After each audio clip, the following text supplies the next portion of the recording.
So, welcome back to another episode of Uncut and Uncensored. And today I'm joined by the gorgeous, amazing Teddi Mellencamp, who I now call a good friend of mine. I absolutely adore you, darling. I'm so happy Oh, to have thank you you. here. I'm happy to be here. You've been such a it's bizarre when you say in the world of housewives that you make a connection with somebody, especially when you're not on the same cast. And I feel like from day one, we kind of hit it off. And I just always had I just always trusted you. Well, I think And the fact that we're not on the same cast always helps. I think we don't have anything. Well, you'd also left, but I we don't have anything to gain from each other than friendship. And I think this has to be a sorority, and there has to be some fun in it. And you confided in me, I've confided in you, and I think that there's girl code too. Believe it or not, even in Housewives. even in the world of housewives, I think so many of us go through the same highs and lows. And um, the biggest thing I think when you are going through any change in your life is feeling like you're not alone. I think what today's podcast is more than anything is, I see a definite shift in the way I mean, you interviewed me the other day, and I have to say, you're normally this loud, bubbly, sort of very tenacious, fun, loving self. And even through your cancer and the things that we've talked about before, I haven't seen you this sort of depleted, as it were. And, I hate to see that because, I do know that for any woman going through something like this, you've had a really tough time, regardless of anything. And I don't think that it's fair of anyone to judge anyone till they've stood in your shoes. And that's something I think is very, very important. I was out with a man tonight who's done all of the things I've been accused of, all of the things you've been accused of. It doesn't matter, and I don't think that you can judge someone until you know them. And I want to do sort of a podcast about women in our at this age and the things that we go through, and rather than looking at the bad stuff, but focusing on what you're going through and what kind of time this is for you right now, because I know it's a really, really tough time. And even with your diagnosis, you must have felt a sense of immortality, I suppose. Yeah, I mean, I think there I feel like I've had this happen kind of like in 3 like trimesters of my life. And speaking of like pregnancy wise, but Mm. throughout my time in marriage and life and my kids. And it's like there are times where I feel like I'm almost on top of the world. Things are great. I'm thriving. Everything's good. Everybody's happy. And then there are times where I feel so anxious I can't drive, or I feel so alone.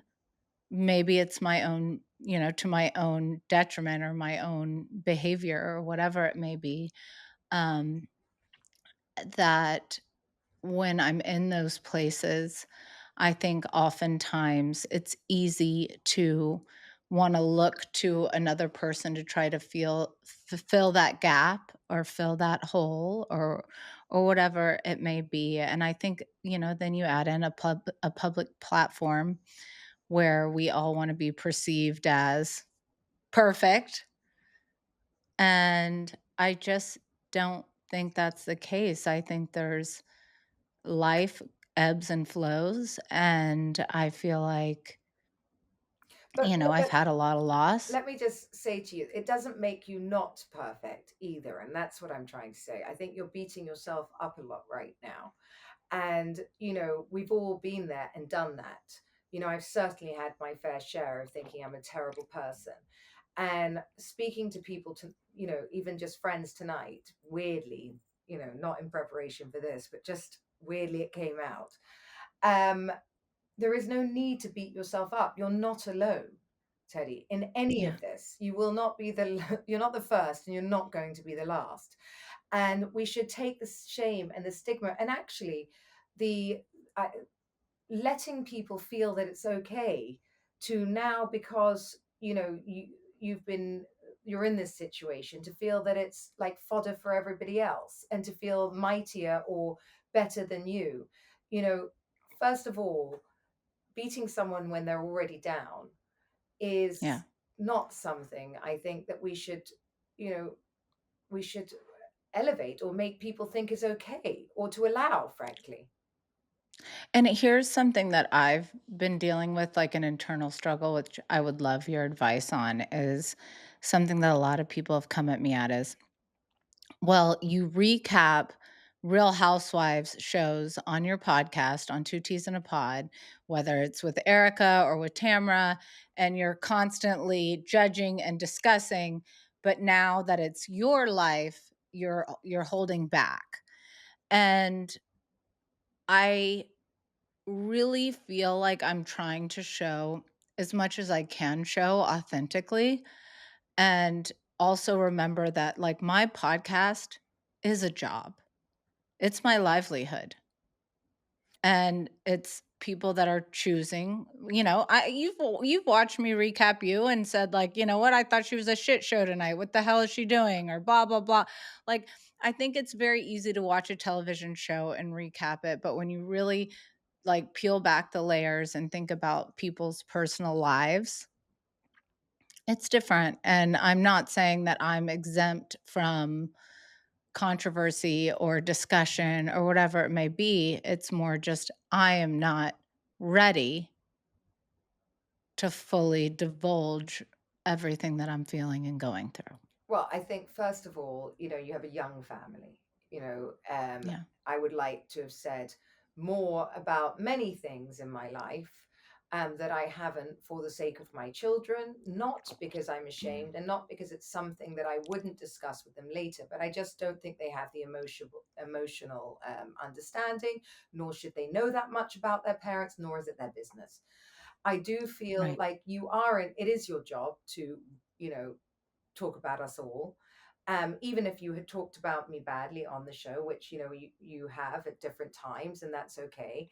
I still wouldn't divulge the stuff you told me because one is your personal life and one is the job we went to do. And Right. that is for me, they're two very, very separate things.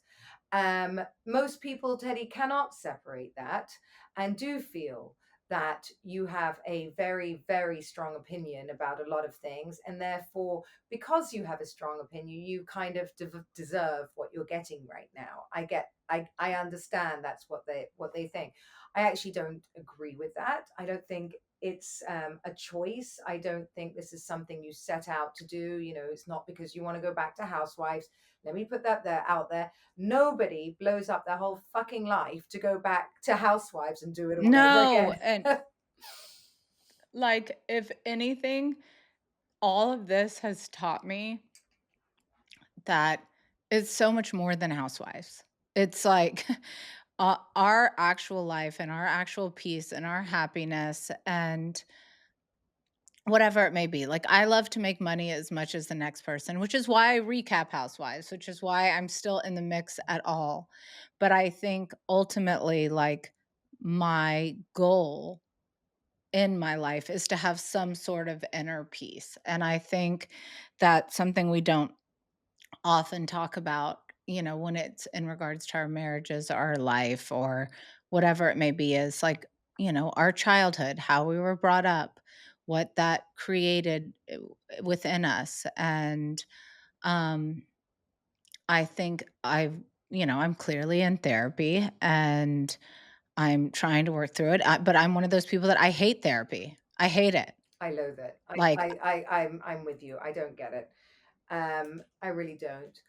But I also think, this is also not about your ex-husband. This is something that comes from within. These are things that yeah, happen because women at a certain age, or men, we all face these things. Is this it? Is this it for the rest of my life? Is this what my life looks like? These are questions that every 40-year-old woman, man asks themselves. I defy you to find somebody that hasn't. They're lying. Okay. Everybody's lying. How they handle those situations are different. Maybe you're right. But everybody has a certain weak time in their life or some sort of a midlife crisis or some sort of thing where they're searching for something. And I think that, going through what you've just been through really has pushed you into this very weird place, because you are Yeah. faced with mortality. You don't know whether you're going to be okay or not. And, at that point, you, I'm sure, feel differently about life. Yeah, I mean, I think the biggest wake up call for me was like when they wouldn't allow life insurance, when after all of this happened, with my cancer stuff, and I applied for life insurance and I was declined. I just kind of had this like, oh my gosh. And then I started creating a will, and then I started really trying to look at my life. And I think everybody wants to point the finger at, like, it was this situation, or it was because he did this in the past, or because I did this right now, or because blah blah blah. But really it's me trying to find myself, find what makes me the most at peace, makes my kids the most at peace, and I can kind of carry on. I grew up in a situation where my parents had a very, very toxic divorce, the kind that was all over the media. It was brutal. The things they accused each other of, and supervised visitation, and all, the worst of the worst. And I know I don't want that. I know that I have so much love for my kids, and I have so much love for Edwin, and I also have Are your children at okay? least enough. Are Pardon? the children okay? They're good. It's hard as you start to have these conversations with them, because, this was our first Thanksgiving we ever spent apart, I think in 15 years. So, I mean, it is scary and it is hard. And I think as a parent also, it's really hard to not over analyze your behaviors. Like, there was a point on the airplane where, like, Dove's 4 years old, and she was acting like a wild lunatic on the plane. Like, "I gotta poop," and then we'd go to poop, and then she couldn't poop, and then, like, kids are kids. And, like, I feel like the regular me would have been like, "All right, we're either gonna shit or get off the pot. We gotta go for it." But then all of a sudden I'm like, "Oh my gosh, am I gonna be judged for this? Am I a bad person because I'm gonna be doing," every single aspect of your parenting, of your life, is all of a sudden under a magnifying glass. And I do know that I'm a good mom, and I do know that all moms lose their patience, and all moms want their kids to be happy. Um, but it's definitely a time where you just kinda had to sit in it.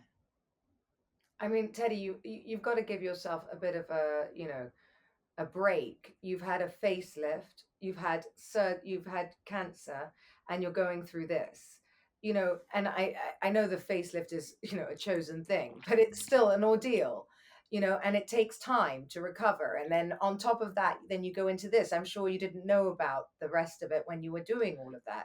And Well, before even the neck lift, let's just, if we're gonna really break it down, it was, I got fired from Housewives. mhm.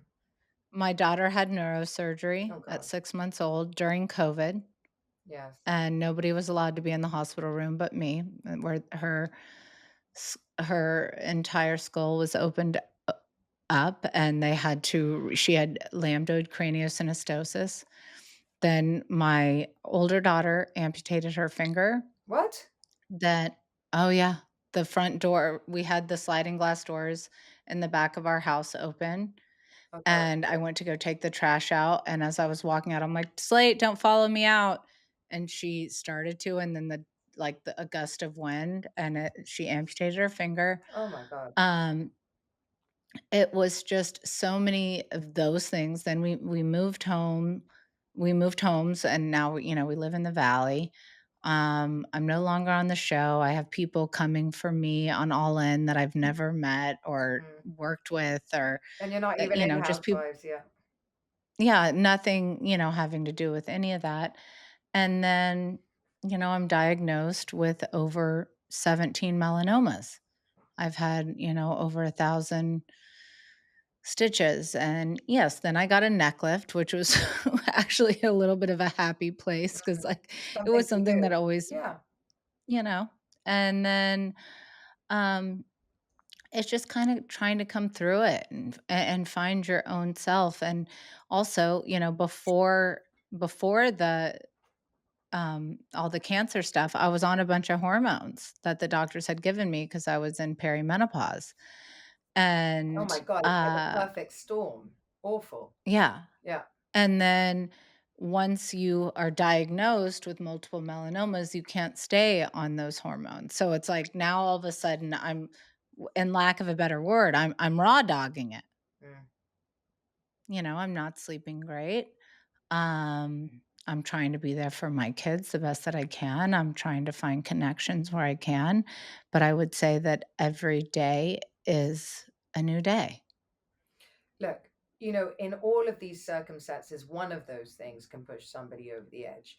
I think nobody walks into situations like this knowingly, on purpose, going out to hurt somebody else or to hurt themselves, because really, ultimately, the person that really gets hurt is yourself. Yeah. And I think that, again, I'm coming from a place of, I'm here. I'm with my husband from, these things. And I think sometimes we look for just a little piece of happiness or a moment of happiness that's outside of, the responsibilities that we have built for ourselves in lives that we simply can't cope with at that time, or just don't know how to get out of it, and we act out. And many Yeah. women act out. I can recognize a woman having a midlife crisis, or some sort of affair or something, marriage breakdown, from a mile away, Yeah. because they're having way too much of a good time. And what I mean is, it's kind of a little bit crazy.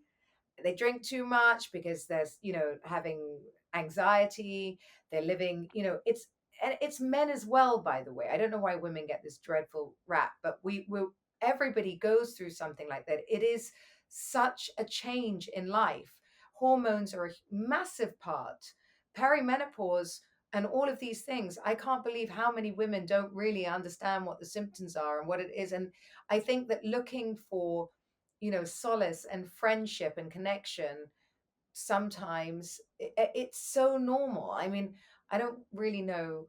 I don't want to like anger everyone out there, but I don't feel that it's this thing that people should be shunned for and thrown out for. And chat, first of all, it takes two people, uh, and it Yeah. has nothing to do with the person that you love, sadly.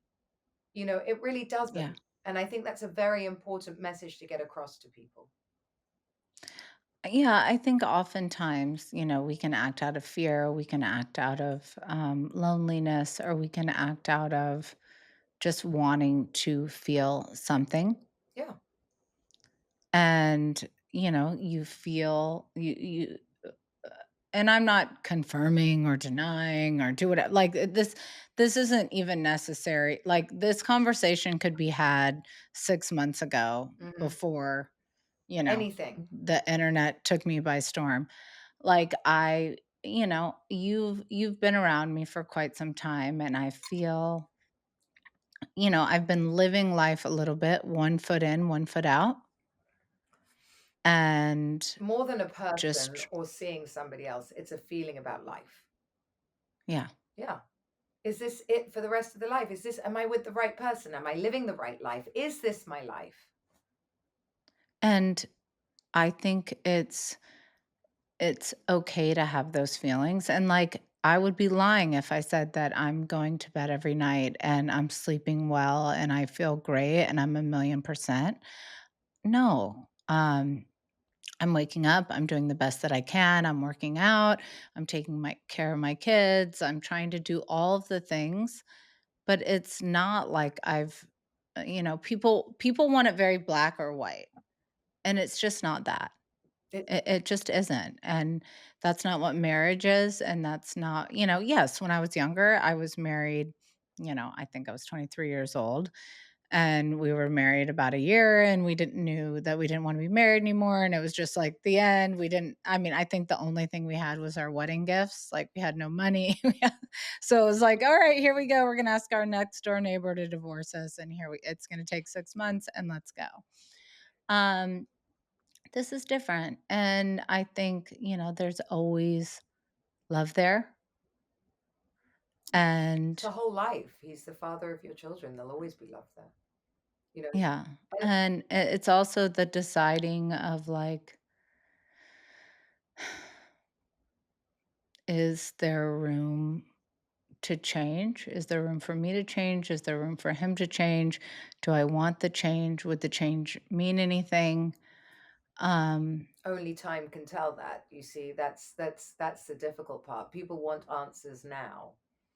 And that is the difficult part because, as you said, people always want to know, did you do something? Did he do something? I got asked that question a million times. And I was always like, oh no, that's not why I got divorced. It had nothing to do with that. It is a feeling. It is, just maybe time breeds, not, familiarity. I felt definitely in my life, is this it? And I wish, more people understood. But I do think that everything can be solved if you want it to be solved. yeah, and I think also there's so many of us that feel a similar way, Yeah, and they're so scared to admit that they feel that way, and because of that, it ends up being more detriment to their life, to who they are, to, you know, whatever it is that we're going through, and, I I mean, I hate to be, like, old school, but, like, you go back and, like, they're like, "People were married for, their whole lives," and I'm like, "That's because they lived till 40." yeah. And You by the know? way, all the things that we would Henry VIII had 8 wives. It's just that, there was no internet and DMs, so no one really knew about it. It's Yeah, all of these things were going on, people. It's been and going on for many years, and everyone had these feelings, and people with, as you said, died at 40. We now live till 100. now, I mean, my grandpa was at, Thanksgiving. He's 93 years old. He's still giving toast. He's still hitting on women. Like he's doing all the things. So it's like we are in a different time, but I do think that yeah, of course, in the world of housewives, we judge, we talk, we're hypocrites for whatever. But in the world of life, like no one's perfect. And if you are having those feelings, if you are doing that, like you need to have a friend, and you need to have some, or a therapist, or whatever it may be, to say, that this is okay. This is normal, and you're still loved. Your kids love you. And something I learned, which I didn't even know in therapy, was I was like, all I want is unconditional love. And my therapist said, Teddy, the only unconditional love that can happen is you towards your kids. You can't expect unconditional love from anybody else. And I think coming from like a broken home, and always feeling like I needed to be dun dun dun dun dun dun, dun, like put on that show for whatever parent I was with. I'm always searching for validation. And I just, I think sometimes we get a little lost sometimes, but I don't think that it takes away from, how hard I want to work, or how hard I love my kids, or how much love I have for Edwin, or anything. It's just really a time. It doesn't take away And from any of it. How are your friends with you? Because I find LA can be quite judgmental. I think my friends are good. I changed my phone number. If I'm being honest, I was just like, I have a new phone number. And I texted the people. that I care to speak to. Yeah. Like, "Hey, this is my new number. Uh, I love you guys." Like, but what people forget in LA is like I'm definitely not calling the paparazzi on myself. Like, I walk out of my home and I can't, like, one of my favorite things to do in the world is to go on runs outside of my home, and I cannot do that. There is 20 paparazzi following me, looking for that next breakdown, looking for that next situation. And so I'm really just trying to focus on the people that matter. So my kids, my family, our life, our next steps, and kind of trying to and also find some things to look forward to. I think oftentimes we forget that, sometimes planning something that you could look forward to is exciting. Like, I was excited to go home and see my sisters and my brothers and everybody for Thanksgiving and my dad. And that gave me that little jolt. But then, you come back and you're in reality and you're going to feel sad. But then you're going to be like this, and that's grief. Well, it's grief and you're still living in the same house, and it's difficult. There's so many memories, and you're in that limbo stage. Have I done the right thing? Are we doing the right thing? Could we go back? You haven't made your plan yet. So I don't think, when it's not certain, you're still so unsettled of where you could Yeah, land. And that's the difficult part. And it's Christmas. And it breaks my heart because that's kind of when it all happened to me. It was at Christmas too. it And was. yeah, it was Christmas. It was such a difficult time. So I really feel you, because obviously that's the time that normally you're, so based as a family, and everybody's with their families. So, I do understand, like, totally where you are right now. I really do. And how lonely Christmas can feel for you and people in this situation. But you're not alone, Teddy. And I think you're absolutely, what you're doing by giving this, like, just talking today, gives so many women like the right, or allows them to feel a certain way. Because I think, treating people like they've got the scarlet letter on their back, and treating people like they've done a terrible thing, like you're the only one, and like holding you up, like to Yeah, show everyone, and saying that you would, it's because you called the paparazzi and all of it's ridiculous. It's ridiculous. It's insulting. It's like, it's sad that in this day and age, this is something that we think is, acceptable, to hold women up, and and make fun of them for this kind of stuff. And it shouldn't be allowed, because actually it is, as you said, you're going through a grieving process, you're going through learning about who you are, and it's something that you're already taking so many, and so many people go through this. It's like a form of depression too, you know yeah, it's um it's a really, really, I had panic attacks. I ended up in hospital. You can't breathe, because you're dealing with all of that, but you're also dealing with the guilt of what you've done. And I don't mean about that, but I mean the guilt of yeah. feeling the way you feel, you And know also having feelings, and then yeah, knowing, like, I knew this morning, not only do I need to get up 6 a.m., I need to work out, then I need to get my kids to school, and then I have my 2 T's in a podcast, and then I have Caroline, and, like, it's just so much. constantly it's juggling a lot, um, and so you go on auto drive until you hit a point where you're like, "Okay, I have to pump the brakes." But when it comes to work, it's pretty easy for me to sink myself into it, and it's almost like an escape. People are like, "How are you laughing on your podcast?" or "How are you saying that?" And I'm like, "Because it's my escape." Mm.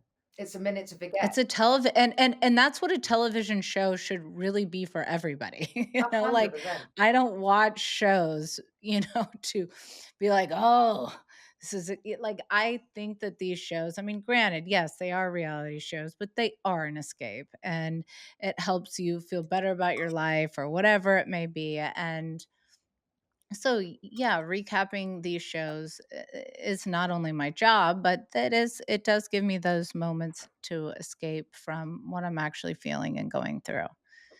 Um, but I think ultimately it's it's just blocking out the noise, like, "How can you be an accountability coach?" And I'm like, "I'm an accountability coach for working out and changing your food." Like, Not please about life stop. and morality. Um, Yeah, I'm not a life coach. no. And I think that, all of these things are, as I said, these are things that you learn along the way. You can't prepare yourself for Yeah, the way you feel when you hit 40. And by the way, everything that you're explaining, or mid 40s, late 40s, whenever you reach certain points of your life, what hormones do to you, because it's a major, major thing. I've done a lot of podcasts lately on menopause and going through perimenopause and what it does to a woman and your mood swings. And, sometimes when you feel a little bit of lightness outside of your marriage, be it going out with the girls, be it going on a trip, be it, you can lose yourself in those moments of fun. And then you come home and you sort of hit this wall of like, a numbness. yes, that it's not your life. Yeah, You're two very different people.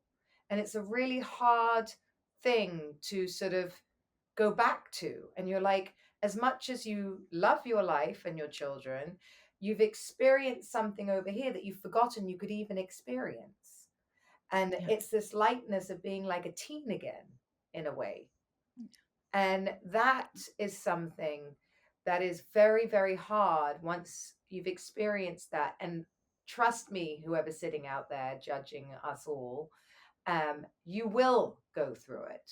And I hope you go through it, not in a horrible way, because by the way, Teddy, when you get the other side of this, and I did say this to you, and you will get to the other side of this. I know you can't see it right now, but when you do, you will be alive again, be it with Edwin, without Edwin, whatever that looks like, whatever choice you make in the end, it will be the right choice for you. We yeah. have an amazing way of ending up the right place. The fact that you've managed to go through this and get to where you have through all of it and stay strong, you should really be proud of yourself. I know you're struggling, but when you get the other side, you will, I promise you, flourish. I really do. I want you to know that. Are you going to make me? I wish I could reach through there and give you a cuddle. And I don't like I cuddles. know, I it's definitely so tough, Yeah. but I appreciate people like you that, have shared so much about, what you've gone through and made made it clear that this is things that happened and that happen, and it's not none of it's for malicious intent No. or to hurt somebody You are else not a or bad person. And I think that's the most important thing because I see you struggling and I see, women, you don't want to let people down. I know you don't want to let anyone down. And for all of you women out there, you need to remember that you're not a bad person. This doesn't make you an awful human. And I got made to feel like that many, many times. And I won't allow anyone to make me feel that way again. And, I wish I could like just say to you, and that's why I'm so glad that you agreed to do this because you should understand that what you're doing is amazing for people, Teddy, because people don't give themselves like we do every day, and yeah. don't give these parts. What they do is lie. And that's okay, by Yeah. the way. I understand why they do. Yeah, you do what you have They to do. do. They lie and they hide. But you and I don't get that choice because we chose a Yeah. different life, right? So unfortunately, that's when, when like all my castmates try to find all the shit on me, I'm like, look, good luck with that because it's all Yeah. out. Yeah, like, it's It's there, like, there. I'm not trying like, it's like when people are like, "You should just hide at home," or, "You should do it." I'm Mhm. like, "Listen, this is my life, and this is what I'm going to do, and I'm gonna support my kids, I'm gonna support I'm gonna have to regardless of what has ever happened, I'm gonna have to hold my head high because that is ultimately what my kids are gonna see, whether you make mistakes, whether you do something wrong, no matter what it is. And, Like, and I and do that's a need to teach valuable my family lesson. to show up. Show up, hold your head up, don't be ashamed. you know it's a minute and you can get through it. If we all collapsed under things like that, there would be nobody left. Yeah. So you've got to walk head into it. You're in it now, you're in the storm. I've seen you out and about with your daughter. She looks amazing, she's smiling, you're smiling. That is priceless. If you were at home shaking in a corner of your room all day, that's when the world would go to shit, Yeah. right? No. That is We're when out there still trying to live our life, making apologies where they need to be made and also self-reflecting, but just loving on my kids and saying, "Hey, guys, we make mistakes, but I love you." And people are gonna go, "It's not a mistake, it's" what? We all do shit that ultimately we could have done better. But I have to also remember I've done a lot of things right. 100%. And Beautiful children. You have a and 15-year marriage. A lot of things right, Teddy. A lot of things right. You've got a lot further in life than many people have managed to. And a lot of people would look at your life and want to be you. And I always say, no matter how much you hate yourself today, someone is waking up wishing they were you. Let me tell you that. And that's a Well game changer. well, I appreciate you, and I hope that the next time one of us We'll is be doing a happier. pod together, that I have hair back in, I've got myself together, I'm not rosacea filled, anxiety ridden, and I'm, in a better place. Oh, I'm not sure. I think you look gorgeous. Teddy, you've been amazing. And let me tell you, so many women out there will appreciate this. And I know it's been hard, but I know that this is so worthwhile. And when we do come back, if we do come back, I know that you will be on top of your game in a completely different place. And I can't wait to meet that Teddy. Okay, thank you so much, and, let Sergio know I'll be in Dubai soon crashing with you guys, and not at Michael's because I don't want him to charge me, like, for See you. housekeeping or whatever. We love you. You're welcome in my house, and we'll send Michael the bill. I love Okay, you. Thank you for listening to love another you. episode of Uncut and Uncensored with Caroline Stanbury.